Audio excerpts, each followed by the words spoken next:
કાર્યકર્તા છીએ અમે, તો કાર્યકર્તાની રીતે ભારતીય જનતા પાર્ટીનું કામ કરવાનું અને જે જવાબદારી આપી છે જવાબદારી નિભાવવાની. જે પ્રકારે મંત્રીમંડળ છે એને કેવી રીતે જોવો છો તમે? મંત્રીમંડળ બધા જ જ્ઞાતિ સમીકરણોને મેચ કરી અને નવું આખું જે ચૂંટણી આવવાની છે એ ચૂંટણીને કેવી રીતે જીતાય એના માટેનું આખા સમીકરણ સેટ. ખૂબ સરસ કામગીરી જગદીશભાઈ સાહેબે સહકાર મંત્રી તરીકે કરી છે. સહકાર વિભાગની અંદર આમૂલ પરિવર્તનો કરવાનું કામ એમના કાર્યકાળમાં થયું છે અને હવે એ લાભ ગુજરાતના સંગઠનને પણ મળવાનો છે. આજે નવું મંત્રીમંડળ બની રહ્યું છે ત્યારે ગુજરાતના તમામ સમાજો અને તમામ વિસ્તારોને લગભગ પ્રતિનિધિત્વ મળે એ રીતની કાળજી મોવડી મંડળે લીધી છે.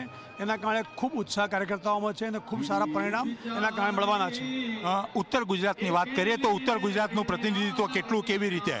ઉત્તર ગુજરાતની અંદરથી પણ આ માનનીય ઋષિકેશભાઈ શંકરભાઈ સાહેબ અધ્યક્ષ છે, માનનીય પ્રવીણભાઈ અને સ્વરૂપજીભાઈને પણ સમાચાર આવ્યા છે કે મંત્રીમંડળનો શપથ લેવાના છે, એટલે એ પણ બધું ખૂબ સારું પ્રતિનિધિત્વ મળી રહ્યું છે. પીસી બરંડાજીને ફોન પણ આવ્યો છે.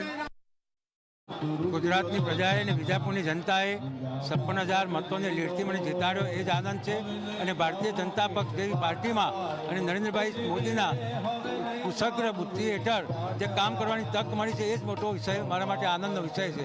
પ્રધાનમંત્રીમાં સમાવેશની વાત લાંબા ગાળાથી ચાલતી હતી, પરંતુ હાઈકમાન્ડ દરેક રીતે ઉત્તર ગુજરાત, મધ્ય ગુજરાત, દરેક જિલ્લાવાર સામાજિક બધી રીતે બેલેન્સ કરીને ચાલતા હાઈકમાન્ડ છે. અને હાઈકમાન્ડે જે નિર્ણય કર્યો છે એ ખૂબ આનંદભર છે અને ખૂબ સ્વાગત કરવા યોગ્ય છે. અર્જુનભાઈ મોઢવાડિયાનો સમાવેશ કર્યો છે એ પણ મને એનાથી ખૂબ આનંદ છે. સીજે ચાવડાનો સમાવેશ ક્યારે? હાઈકમાન્ડ ફક્ત પ્રધાનમંત્રી દ્વારા જ પોતાનું કામ લેશે એવું નથી હોતું. સંગઠનમાં અને બીજી અનેક જગ્યાઓ છે ભારતીય જનતા પક્ષની કે જે દ્વારા ગુજરાતની પ્રજાની સેવા થઈ શકે છે. બાપુ, જે પ્રકારે મંત્રીમંડળ છે એ કેવી રીતે તમે જોવો છો તમામ પાસાઓને ધ્યાનમાં રાખીને? એક તો બધી જ્ઞાતિ, આખો વિસ્તાર ગુજરાતનો એને બેલેન્સ કર્યું છે. ખૂબ સારું જેને કહી શકાય. અને બધા નવા ચહેરાઓ છે, બધા તક મળશે.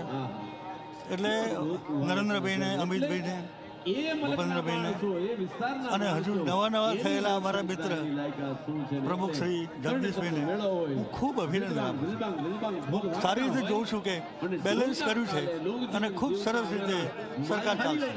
બાપુ, સ્થાનિક સ્વરાજ્યની ચૂંટણીઓ આવી રહી છે અને 2027ની વિધાનસભા, એમાં કેટલું સીધી રીતે ઉપયોગી સાબિત થશે એને ધ્યાનમાં રાખીને જ કર્યું છે. અને જેવી રીતે અત્યાર સુધી જે જીતતા આવ્યા છીએ અમે, તો બસ આમાં પણ જીતવાના જ છે. સ્થાનિક સ્વરાજ્ય હોય કે 27 હોય.